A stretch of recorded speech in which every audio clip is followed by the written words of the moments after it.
I don't like to be somebody who tells somebody else what they can do with their property.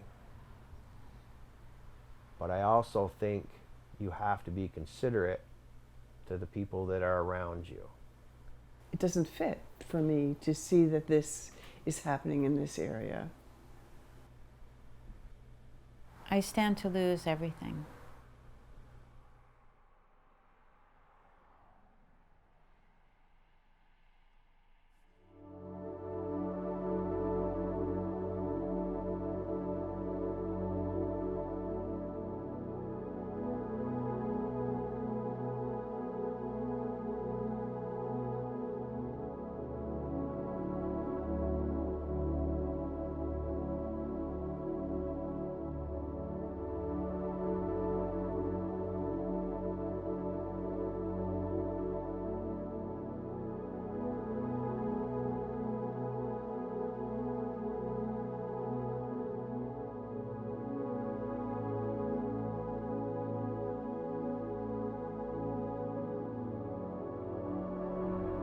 I've lived in Morrisville at this house for 25 years.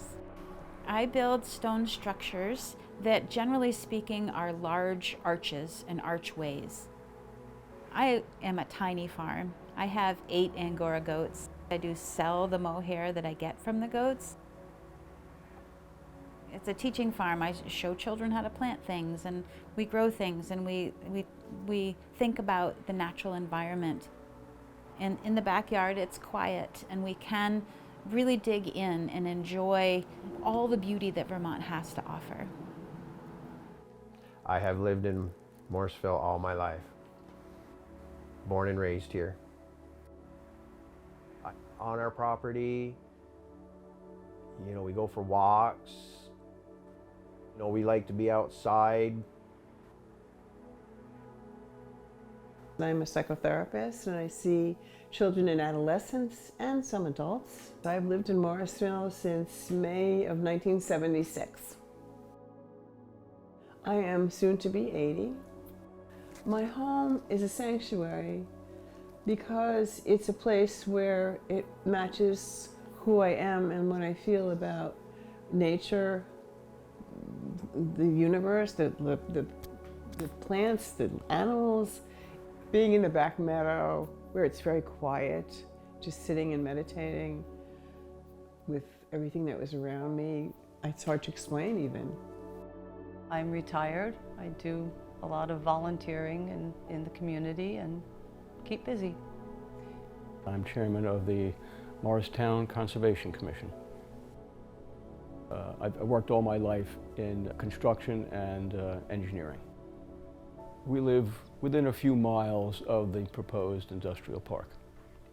The proposed industrial park that's coming to our neighborhood will entail 26 factory-type buildings.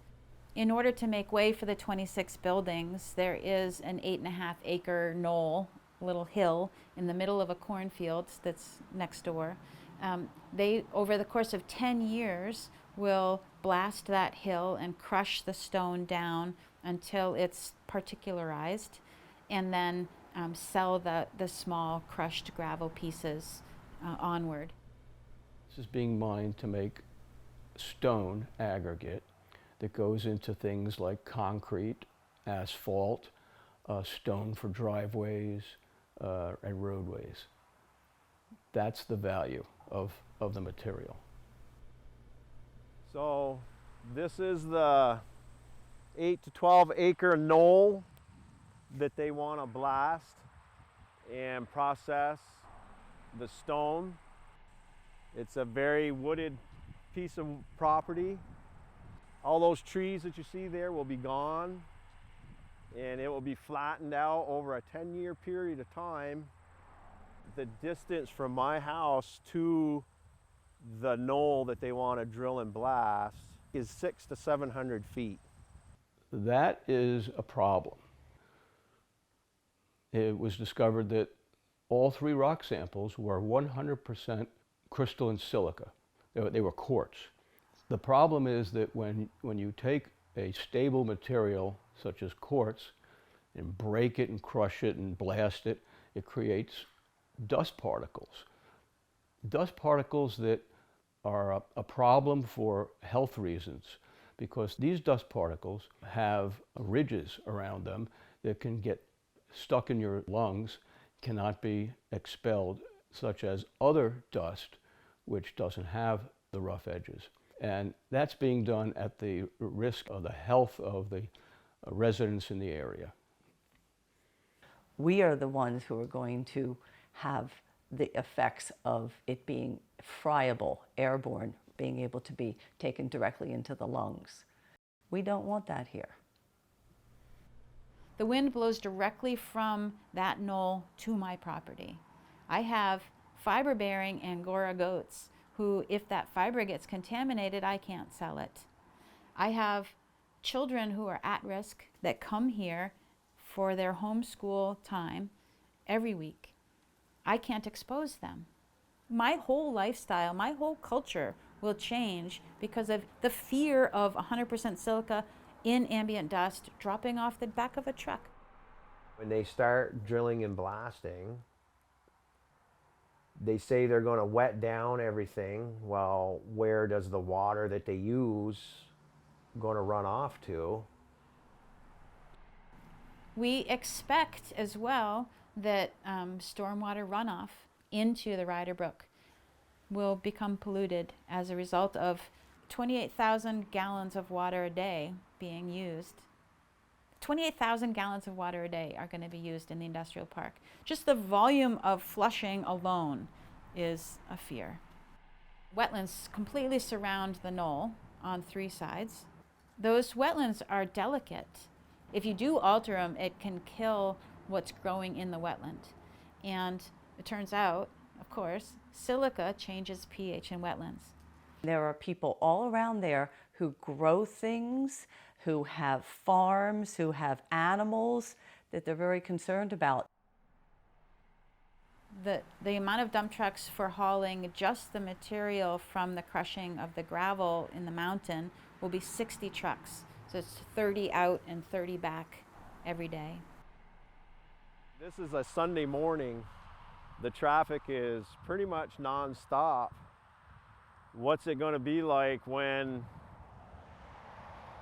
they have the quarry operating and they start getting some of the industrial buildings going? What's the traffic going to be like on a weekday? There's been a lot of studies showing that noise pollution affects quality of life. It affects stress levels, it affects learning in children, it affects just so much about your health. And I guess I just worry about how all that's going to affect the natural flow of nature and the balance of what we are here. That's probably my most deep concern, and how it's going to affect my privacy of quiet and solace out here. Another aspect of this whole project is the wildlife that is here. There's a lot of deer, there's bear, birds, bats. We've had the snow owls hang out around this area on different occasions. There's little beavers and fish, and I know that sounds ridiculous, but it's not. This is a corridor of where animals live. There are tracks in the driveway every day. So to think that we're not displacing other animals and other things is short-sighted. That was one of my children's biggest concerns when they found out about this project. They were like, what's going to happen to all the animals? And I said, well, I don't know. That's a good question. I have many concerns about not just my own place of being here, but how it affects the whole area and the people that live here. You know, it's not just the concerns for myself, it's anybody that lives around here. This project goes forward as planned. There'll be people that will be forced to sell their property at a loss. It tends to devalue the entire area. I would have to move. I would sell my property. Who's going to buy a property that's next to a silica quarry? That's, nobody. Do people really want to come and locate to Morristown if there's a quarry that's belching out toxic substances, which 100% crystalline silica is a toxic substance. There's no doubt about it. It causes all kinds of health problems and diseases. COPD, silicosis, kidney disease, just to name a few. Dust is impossible to actually control completely. Dust can spread up to 10 miles. According to the way the wind shifts, it's Stowe, it's Morrisville, and I do worry about the effect on the entire community. I love where I live. I wouldn't want to live anywhere else. This is a huge change. This is a big environmental change. Sometimes I get teary about it because it means so much to me. I feel afraid. The environmental agencies are being cut all over the country, and the state can only do so much. They only have so much manpower. I believe this has too much risk to leave it to, well, we can hope that this will work out. I'm saddened that the applicant seems to be putting their economics ahead of the benefit and welfare of the community. I fear what would happen if my lungs are exposed to silica. What would happen if I did die and leave my home, my homestead, to my children to inherit silicosis as well? I stay up at night worrying about it. It has impacted my quality of life just being afraid of it and just fighting about it and being angry about it. There will be 2 industrial buildings right there.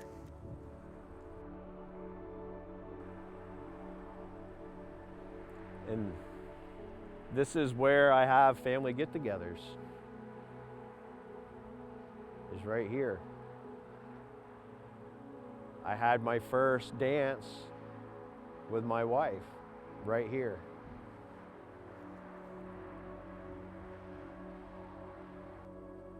I plan on leaving this property to my children. What will I be leaving them?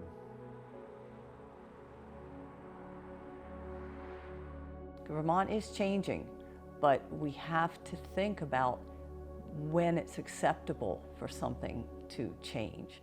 And this isn't, in my mind, this is not necessary, this is not acceptable. I look at my cobwebs and my pears and my artwork. Everything in my home has a story. And I believe that every single piece of me is connected to it. This is my heart. It would be excruciating to leave it. Every single thing I've fought for, I've been fighting for and building, is about Morrisville, Vermont. For the next 15, 20 years, we're going to feel a lot of the effects of that development that we did not think through. But once we destroy that land, it takes many lifetimes to get it back, if ever. And that's what we need to start realizing, is that we cannot take this land for granted anymore.